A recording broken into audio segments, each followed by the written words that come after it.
కేంద్ర ఆర్థిక శాఖ మంత్రి నిర్మలా సీతారామన్తో ఏపీ సీఎం చంద్రబాబు సమావేశమయ్యారు. అమరావతి నిర్మాణానికి బడ్జెట్లో కేటాయించిన నిధులు విడుదల చేయాలని విజ్ఞప్తి చేశారు. 15,000 కోట్ల రూపాయలు సమకూర్చాలని కోరారు సీఎం చంద్రబాబు. మరి కాసేపట్లో కేంద్ర హోంమంత్రి అమిత్ షాతో కూడా సమావేశం కాబోతున్నారు చంద్రబాబు. ముందుగా ప్రధాని నరేంద్ర మోడీతో భేటీ అయ్యారు ఏపీ సీఎం. రాష్ట్రంలోని పరిస్థితులపై ఆయనతో చర్చించారు. ఇక రాష్ట్రానికి కేంద్రం నుంచి అందాల్సిన సహకారంపై పలు విజ్ఞప్తులు కూడా చేశారు. పాత లోన్లు రీషెడ్యూల్ చేయాలని, కొత్త రుణాలు ఇవ్వాలని విజ్ఞప్తి చేశారు. అమరావతి నిర్మాణానికి సాయం త్వరగా అందించాలని కోరారు చంద్రబాబు. పోలవరాన్ని త్వరగా పూర్తి చేసేందుకు కేంద్రం సహకారం కోరారు ఏపీ సీఎం.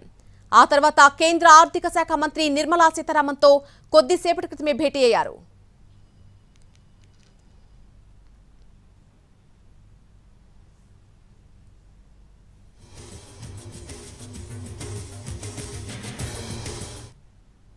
కేంద్ర ఆర్థిక శాఖ మంత్రి నిర్మలా సీతారామన్తో ఏపీ సీఎం చంద్రబాబు సమావేశమయ్యారు. అమరావతి నిర్మాణానికి సంబంధించి బడ్జెట్లో కేటాయించినటువంటి నిధులు విడుదల చేయాలని కూడా విజ్ఞప్తి చేశారు. 15,000 కోట్ల రూపాయలు సమకూర్చాలని ఆయన కోరినట్టుగా తెలుస్తోంది. ఇదే అంశానికి సంబంధించి పూర్తి అప్డేట్ మా ప్రతినిధి ప్రసాద్ అందిస్తారు ఢిల్లీ నుంచి. ప్రసాద్, ఆర్థిక మంత్రితో సమావేశమైనట్టుగా తెలుస్తోంది. ఈ సమావేశంలో ఏ అంశాలు చర్చకొచ్చాయి? గత కేంద్ర బడ్జెట్లో 15,000 కోట్ల రూపాయలు అమరావతి ఏపీ రాజధాని నిర్మాణం కోసం కేంద్ర ప్రభుత్వం కేటాయించింది. అయితే ఈ నిధులు ఏ రకంగా సమకూర్చుకోవాలి అన్న అంశంపైనే కొంత మీమాంస ఉంది.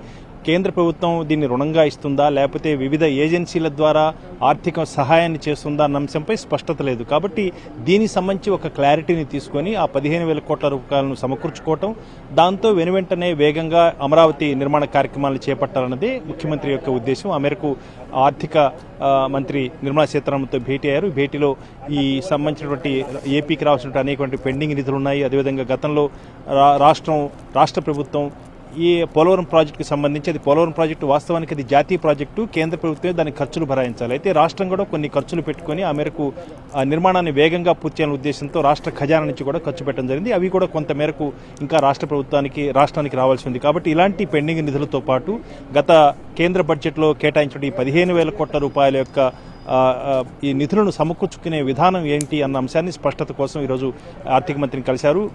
ఈ సమావేశానికి ముందుగా ప్రధానమంత్రి నరేంద్ర మోదీతో కూడా దాదాపు గంటకు పైగా సమావేశమయ్యారు. రాష్ట్రంలో ఉన్నటువంటి ఆర్థిక పరిస్థితిని, తన ప్రభుత్వానికి ఉన్నటువంటి లక్ష్యాలు, అదేవిధంగా పైగా ఇది కేవలం టీడీపీ ప్రభుత్వం కాదు, ఇది ఎన్డీఏ కూటమి ప్రభుత్వం. కాబట్టి ఈ కూటమి గెలుపంటే ప్రజల యొక్క గెలుపే. కాబట్టి ప్రజల అభిప్రాయాలకు అనుగుణంగా కేంద్ర ప్రభుత్వం నుంచి తాను ఆశిస్తున్నది ఏంటి, కేంద్రం నుంచి ఏ రకంగా సహాయం లభిస్తే కూటమి ప్రజలకు ఇచ్చినటువంటి హామీలను ఏ రకంగా నెరవేర్చుకునేందుకు అవకాశం ఉంది, వేగంగా కూడా పూర్తి చేయాలి. అది ఎందుకంటే గత 5 ఏళ్లలో ఆర్థిక పరిస్థితి అతలాకుతలం, సంక్షేమ కార్యక్రమాలు విస్తృతంగా అమలు చేయటం వల్ల అభివృద్ధి కార్యక్రమాలు కుంటుపడ్డాయి. కాబట్టి ఇలాంటి అభివృద్ధి కార్యక్రమాలు వేగంగా కొనసాగాలంటే కేంద్ర ప్రభుత్వం ఆర్థికంగా సహాయం చెప్పి ప్రధానమంత్రి కూడా కోరారు.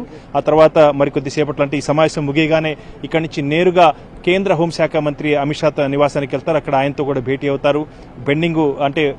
విభజనకు సంబంధించిన పెండింగ్ సమస్యలు ఉన్నాయి, వాటిని కూడా సత్వరమే కేంద్ర హోంమంత్రి శాఖ చొరవ చూపి 2 రాష్ట్రాల మధ్య సమస్యలను పరిష్కారం చేయడం, ఉన్నటువంటి పరిస్థితులు కూడా వివరించి ఆ మేరకు కేంద్ర హోంమంత్రికి కూడా ప్రధానంగా అన్ని అంశాలను కూడా వివరిస్తారు. నిన్న సాయంత్రం కేంద్ర జలశక్తి మంత్రితో కూడా భేటీ అయ్యారు. పోలవరం ప్రాజెక్టు వర్షాకాలం సీజన్ ముగిసింది కాబట్టి వర్షాలు ఆగిపోతాయి, కాబట్టి వేగంగా పూర్తి స్థాయిలో పోలవరం ప్రాజెక్టు నిర్మాణాలు పూర్తి చేయాలన్న అంశంపై ఉన్నతాధికారుల సమీక్ష జరిగింది. ఆ సమావేశంలో కూడా ఈ డయాఫ్రమ్ వాల్ను కొత్తగా నిర్మించాలి. దాదాపు 74,000 చదరపు మీటర్ల మేరకు కొత్త పనులు ఉన్నాయి. కాబట్టి వీటిని వేగంగా పూర్తి చేయాలంటే సీజన్, ఇప్పుడు వర్షాలు ఆగిపోయాయి, వరదలు కూడా తగ్గుముఖం పట్టాయి. కాబట్టి నదుల్లోకి వచ్చే వరద నీరు కూడా తగ్గుముఖం అవుతుంది. కాబట్టి వేగంగా ఈ పనులు ప్రారంభించాలి. కాబట్టి ఇవన్నిటి కూడా అంశాలను పూర్తిగా ఈ 2 రోజుల పర్యటనలో ఇటు కేంద్ర జలశక్తి మంత్రిని, ప్రధానమంత్రిని, ఆర్థిక మంత్రిని, కేంద్ర హోంశాఖ మంత్రిని కలిశారు. అదేవిధంగా కేంద్ర పౌర విమానయాన శాఖ మంత్రితో కూడా ఈరోజు మధ్యాహ్నం 2 గంటల పాటు సమీక్షా సమావేశం జరిగింది. ఈ సమావేశంలో రాష్ట్రంలో దాదాపు 7 ఎయిర్పోర్టులు అభివృద్ధి కార్యక్రమాలు వివిధ దశల్లో ఉన్నాయి, వీటిని ఏ రకంగా పూర్తి చేయాలి, అదేవిధంగా మరొక 7 కొత్త ఎయిర్పోర్టును కూడా దీనిని పరిశీలించాలి, నిర్మించేందుకు అన్న అంశాన్ని కూడా చర్చ జరిగింది, నిర్ణయించారు. కాబట్టి ఇవన్నీ కూడా ఈ 2 రోజుల పర్యటనలో కూడా పూర్తి స్థాయిలో ఏపీకి చెందినటువంటి అనేకటువంటి అభివృద్ధికి చెందినటువంటి అంశాలపై చర్చించారు. రేపు ఉదయం ఢిల్లీ నుంచి ఆయన తిరిగి విజయవాడ చేరుకునేందుకు అవకాశం ఉంది. Right, thanks for the update.